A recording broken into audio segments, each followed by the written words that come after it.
Votre invité à présent dans la grande interview en direct sur Boursorama, c'est Olivier Dussopt. Bonjour. Bonjour. Merci d'être là, ministre délégué en charge des comptes publics. Vous avez regardé, j'imagine, hier soir l'allocution du président. Bien sûr. Est-ce que vous avez noté, repéré cette petite coquille, cette petite erreur qu'il a commise à propos notamment du déficit public? Pourquoi donc? Vous l'avez vu ou pas? Je ne pense pas qu'il ait commis d'erreur. Il a dit nous serons cette année, le déficit sera en dessous. C'est en 2022. Inférieur à 5% du PIB cette année. C'est en 2022. Voilà, donc vous l'aviez noté. En 2022, et nous avons un déficit qui a démontré... Donc c'est bien une coquille. Le déficit a illustré la crise que nous avons traversée, avec plus de 9% de déficit en 2020.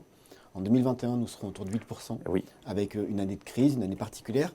Et en 2022, nous allons revenir à un peu moins de 5%, ce qui est la démonstration que nous avons un chemin de normalisation, de retour à la normale en matière de finances publiques.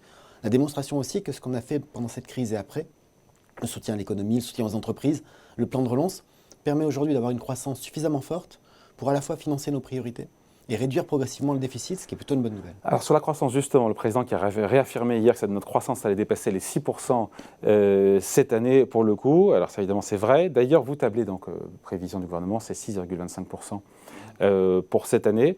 Mais on sent bien qu'on devrait a priori faire plus. L'acquis de croissance donc, est de 6,6%, à supposer qu'on fasse 0% de croissance au quatrième trimestre. Quand on écoute la Banque de France qui voit plutôt 0,75% au quatrième trimestre, on se dit qu'on sera a priori autour, ce qui est la prévision du FMI d'ailleurs, plutôt autour de 6,7% de croissance. Est-ce que vous êtes d'accord avec mon raisonnement? Ça serait une très bonne nouvelle.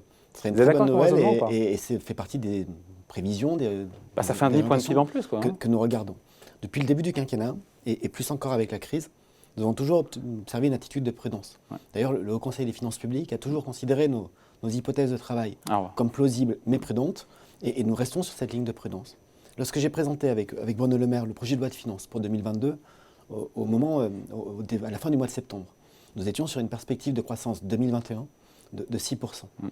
Je présenterai cet après-midi à l'Assemblée nationale le projet de loi de finances rectificative pour 2021 pour aménager les crédits, mieux les répartir en fin de gestion, tenir compte de l'année, avec cette hypothèse de 6,25%.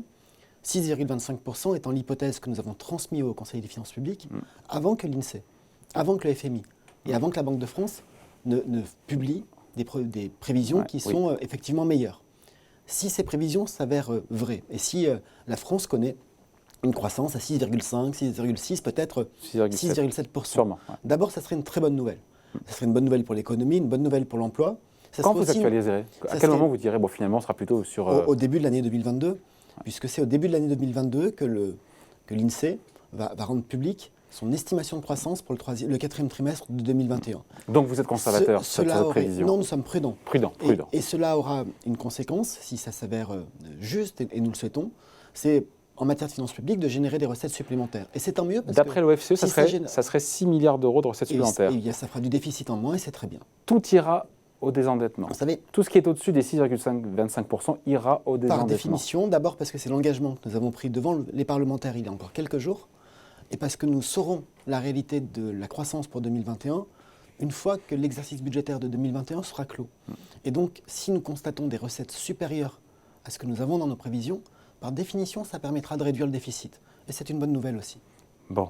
Le surcroît de recettes fiscales en 2021 qui n'a pas été budgété parce que la croissance est plus forte que ce qui était attendu. J'ai lu plein de chiffres parce qu'il y a plus de recettes d'impôt sur le revenu, de TVA ou autres, ou d'impôt sur les sociétés.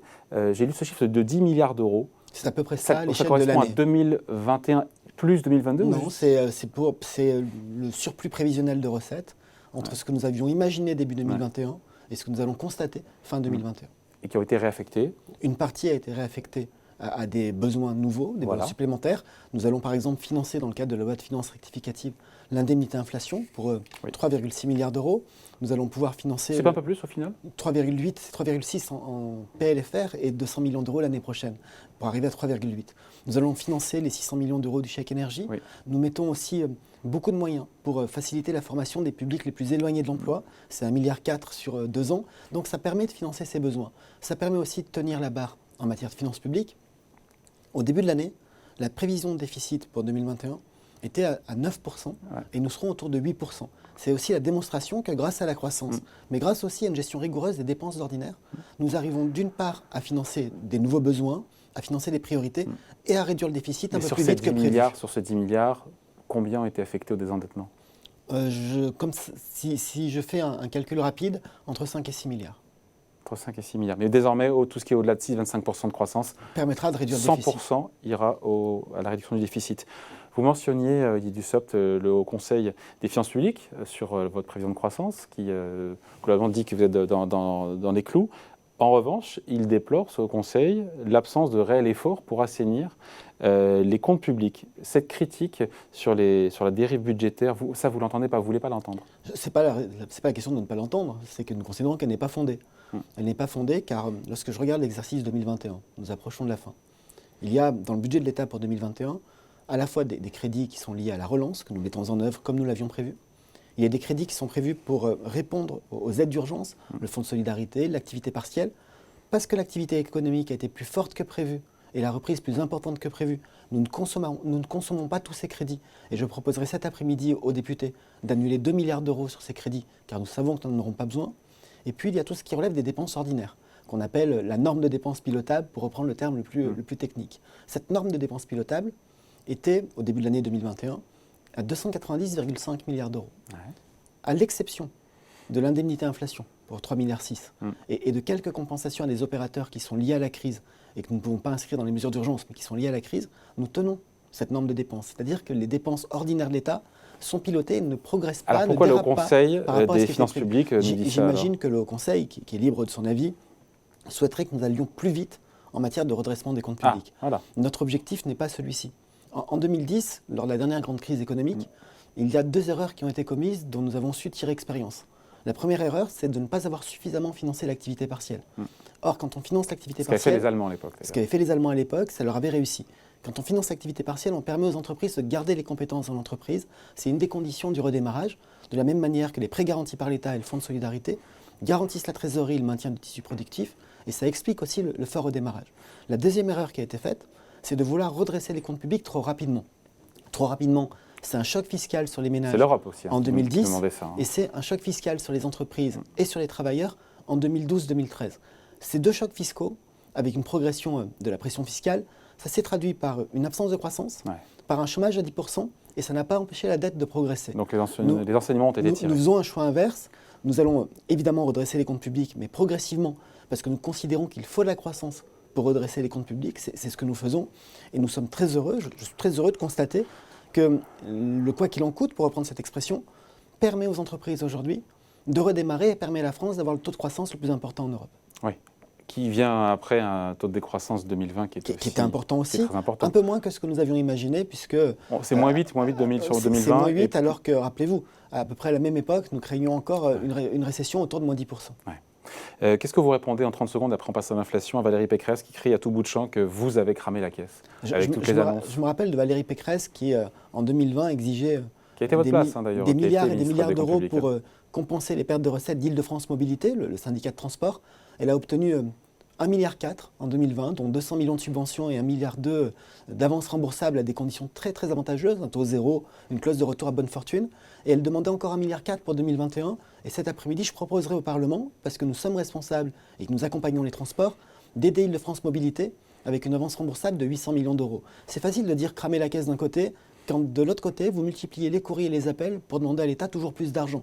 Il y a une petite contradiction, mais ce n'est pas la seule. Tous les responsables de l'opposition, tous, à droite comme à gauche, nous reprochent de ne pas assez redresser les comptes publics, de ne pas aller assez vite dans l'appurement de la dette, et il ne se passe pas une heure au Parlement, j'y suis beaucoup en ce moment pour les lois de finances, sans qu'ils proposent des dépenses nouvelles. Voilà, chercher la cohérence, c'est ça? Exactement. C'est la politique, ça aussi. Bon bref, l'inflation qui accélère toujours en France, il faut en parler.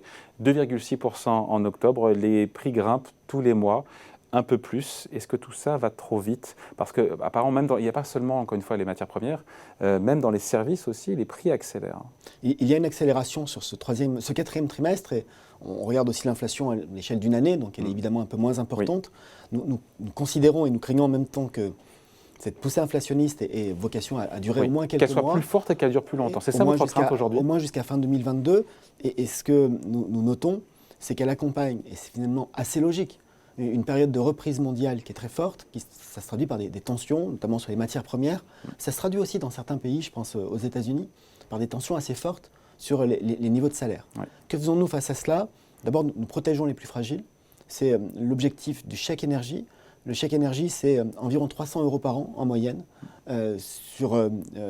Pardonnez-moi, c'est un peu plus de 150 € par ménage, je vous dis une bêtise. Versé au mois de mars, nous ajoutons 100 € au cours du mois de décembre et les mêmes ménages percevront à nouveau 150 € en moyenne au mois de mars 2022. Ça représente 600 millions d'euros au bénéfice d'un peu plus de 5,8 millions de ménages. Nous avons pris des dispositions pour plafonner l'augmentation de l'électricité à 4% pendant tout l'hiver et plafonner le gaz au même montant que celui du mois d'octobre. Cela représente des milliards d'euros que l'État engage à l'échelle d'une année pour protéger les Français et les protéger notamment pour l'accès à l'énergie. Et puis nous mettons en place cette indemnité inflation. Il y a d'autres réponses qui doivent être apportées. Nous sommes nombreux, Bruno Le Maire, moi-même, le Premier ministre, à avoir aussi dit combien nous comptons sur les discussions de branche, les accords de branche, pour faire en sorte que là où il y a tension, là où il y a pénurie de manœuvre, il puisse aussi y avoir des revalorisations dans le cadre du dialogue social. Mais qu'est-ce qu'on dit aux Français, aux 75% de Français qui estiment que leur pouvoir d'achat a diminué depuis un an? Sondage Odoxa pour Groupama. Alors nous savons qu'il y a un décalage entre la réalité du pouvoir d'achat et le ressenti. Je le sais pertinemment, le pouvoir d'achat augmente en moyenne de 1,7% par an depuis le début du quinquennat et cela représente des gains de pouvoir d'achat pour les ménages français. La difficulté que nous rencontrons, mais c'est une difficulté très classique quand on parle de pouvoir d'achat, que tous les gouvernements ont rencontré, c'est qu'il est plus difficile de faire mesurer dans le quotidien des uns et des autres des augmentations moyennes que l'on constate, que l'INSEE confirme. Et puis par ailleurs, il y a un autre phénomène qui est important, que France Stratégie a mis en avant dans un rapport il y a quelques semaines. Les dépenses incompressibles. Les dépenses contraintes, préengagées. Elles sont de plusieurs natures. Vous avez des dépenses préengagées autour de l'immobilier, que ce soit un loyer ou un prêt. Vous avez aussi des dépenses contraintes de manière presque sociale. Moi, j'ai souvenir de mon enfance et de mon adolescence. Dans ma famille, nous étions 5, il y avait un téléphone fixe. Et lorsque la facture dépassait quelques dizaines de francs par mois, ça signifiait qu'on l'avait trop utilisé. Aujourd'hui, lorsque vous êtes 5 avec 3 adolescents à la maison, c'est au minimum 5 abonnements, plus des services numériques que vous payez. Il serait facile de dire on s'en passe, sauf que la réalité, c'est qu'on ne s'en passe pas, ni dans la vie quotidienne, ni d'un point de vue social ou sociétal. Et on voit dans cette étude de France Stratégie que la part des dépenses préengagées des ménages, quel que soit le niveau de revenu, ne cesse d'augmenter. Et encore plus. Et qu'elle augmente plus vite et à un niveau plus important pour les ménages les plus modestes. Ça joue sur les marges de manœuvre et ça explique aussi cette différence entre une réalité statistique et un ressenti qu'il faut respecter. Olivier Dussopt, 1,7% de croissance du pouvoir d'achat par an depuis le début du quinquennat, mais encore une fois, ce sondage est là pour BFM. 57% des Français ont ressenti une baisse du pouvoir d'achat. Pour vous, vous en avez fait suffisamment pour le pouvoir d'achat? La difficulté, c'est que nous sommes facilement dans une logique qui fait qu'on ne s'arrêterait jamais. On prend des mesures ponctuelles et des mesures de protection. On revalorise aussi tout ce qui relève du revenu de l'activité. Je rappelle que c'est ce gouvernement qui, il y a maintenant 3 ans, un peu moins de 3 ans, a augmenté la prime d'activité de presque 100 € au niveau du SMIC, que c'est ce gouvernement qui a transformé le système de cotisation sociale et que ça s'est traduit par 6 milliards d'euros qui bénéficient aux actifs. L'objectif est de revaloriser les revenus du travail. Et il faut l'accompagner. Et il faut y veiller, y compris dans un moment de croissance comme celui que nous connaissons. C'est aussi la hausse de la CSG qui passe toujours pas. Qui a été largement compensée par la baisse des cotisations. Très largement, c'est cet écart qui explique les 6 milliards d'euros de gains pour les actifs et les foyers d'actifs. Il y a aussi un autre élément qu'il faut pousser, que nous encourageons, c'est faire en sorte que les salariés puissent être associés au partage des gains de la croissance. Et c'est la raison pour laquelle nous avons très largement facilité, dans la loi Pacte et depuis, les accords d'intéressement, les accords de participation, parce que c'est aussi une façon de donner du pouvoir d'achat et d'intéresser à la réussite d'une entreprise. Les mesures de pouvoir d'achat, les plus récentes en soutien, j'ai lu ce chiffre de 11 ou 12 milliards d'euros débloqués pour lutter contre l'inflation, contre les prix de l'énergie. C'est ça le chiffre en cumulant le chèque énergie, sur le bouclier tarifaire qui gèle le gaz, l'électricité, l'indemnité inflation. Sur 2021 et 2022, à l'échelle de ces 2 années, lorsqu'on additionne le bouclier tarifaire et le coût que ça représente pour les finances publiques, l'indemnité inflation et le chèque énergie, on arrive sur une dépense d'environ 12 milliards d'euros en dépenses à l'échelle de toute l'année 2022. Alors même que l'augmentation de la fiscalité que certains nous reprochent, j'ai entendu des candidats à l'investiture présidentielle du côté de la droite dire que l'État gagnait de l'argent sur le dos de la crise. Ces gains de fiscalité liés à l'augmentation du prix de l'énergie, c'est à peu près 4 milliards. Lorsque vous dépensez 12 milliards et que vous en gagnez 4, ça fait un gap de 8 milliards, mais au dépend de l'État. Et donc il n'y a ni cagnotte, ni possibilité pour l'État de gagner de l'argent sur le dos de la crise énergétique ou de prendre l'argent dans la poche des Français à cause de la crise énergétique. Au contraire, cette crise des prix de l'énergie, cette augmentation des prix de l'énergie coûte beaucoup plus à l'État qu'elle ne lui rapporte. Olivier Dussopt, une petite question sur le plan France 2030, doté de 34 milliards d'euros annoncé cela quelques semaines par le président de la République. Il y aura une première tranche de 3,4 milliards d'euros en 2022. 3,5, soyons précis, vous avez raison. Pourquoi ne pas avoir mis plus le paquet en 2022 ? On parle d'un plan sur 6 ans, 34 milliards, ça fait 6 fois 6, ça fait 5-6 milliards par an. Pourquoi seulement 3,5 milliards en 2022 ? Pourquoi pas plus d'argent tout de suite si c'est urgent ? Parce que vous avez noté qu'en 2022, nous sommes encore dans le plan de relance. Nous avons un plan de relance 2021-2022 qui est doté de 100 milliards d'euros, avec des moyens importants pour des filières industrielles. Je pense par exemple aux plus de 6 milliards d'euros du plan de relance consacré à la filière hydrogène, filière que l'on retrouve dans le plan d'investissement. Et donc, nous faisons les choses de manière séquencée. Il y a eu la crise et les mesures d'urgence. Il y a le plan de relance qui fonctionne. Et nous aurons, à la fin de l'année 2021, engagé 70 des 100 milliards d'euros du plan de relance. Et puis, il y a le plan d'investissement qui vise, lui, à structurer des filières, à construire des avantages compétitifs. Donc, il n'y a pas besoin d'aller plus loin. Et qui monte progressivement en charge jusqu'à la fin qui est prévue, c'est-à-dire jusqu'à la fin 2030, jusqu'en 2030. Et donc, en additionnant le plan de relance et les premiers éléments du plan d'investissement France 2030, nous avons en 2022 des moyens comme nous n'en avons jamais eu pour soutenir l'investissement. Il va falloir engager la totalité du plan, 3,4 milliards, plus 3,4 ou 3,5 3,4, plus 3,5, vous avez raison, je vous ai corrigé tout à l'heure. 3,5 milliards, c'est 2,8 milliards de subventions et 700 millions de prises de fonds propres. Et donc, nous aurons ces 3,5 milliards, plus tous les crédits du plan de relance que nous mettons en œuvre. À savoir combien ? Il y aura 30 milliards engagés en 2022, mais c'est une mise en œuvre progressive, je l'ai dit, 100 milliards, 70 engagés fin 2021, 100 fin 2022, et un rythme de décaissement au fur et à mesure de la réalisation des opérations. Après, la suite du plan France 2030 dépendra du bon vouloir de la prochaine majorité. Bien sûr, mais j'espère que ce sera la même. Bon. Le même président de la République, la même majorité, et la mise en œuvre du plan d'investissement. Il n'est pas encore candidat. Hein. Il n'est pas encore candidat, mais je le souhaite, et j'attends qu'il le soit pour pouvoir faire campagne et participer, je l'espère, à sa réélection. Vous avez regardé ou pas du tout le débat des Républicains, le premier débat ? Non, j'étais en séance au Parlement, il y a des choses prioritaires. Non, parce que, juste en 2 secondes, pour avoir l'avis du ministre des Comptes publics, cette proposition de flat tax d'Éric Ciotti, on oublie de qui ça vient, mais d'une flat tax de 15%. Il en a reparlé lors du premier débat, lundi soir sur LCI. En lieu et place, flat tax sur à la place de l'impôt sur le revenu, une flat tax de 15%. Pour et contre, et pourquoi ? Contre, parce qu'il n'y a rien de progressif à une flat tax sur l'impôt sur le revenu. Le principe de l'impôt sur le revenu, c'est la progressivité. Donc c'est inégalitaire. C'est inégalitaire. C'est inégalitaire. Juste pour ce motif-là. Mais c'est le principal. Mais j'ai entendu, parce que même si je n'ai pas regardé le débat, j'ai eu quelques retours, toutes les propositions sont le plus souvent farfelues. Quand j'entends qu'il faut diviser la TVA par 2, ça signifie tout simplement que l'État se priverait d'au moins 100 milliards d'euros par an. Il faut nous dire où on les prend.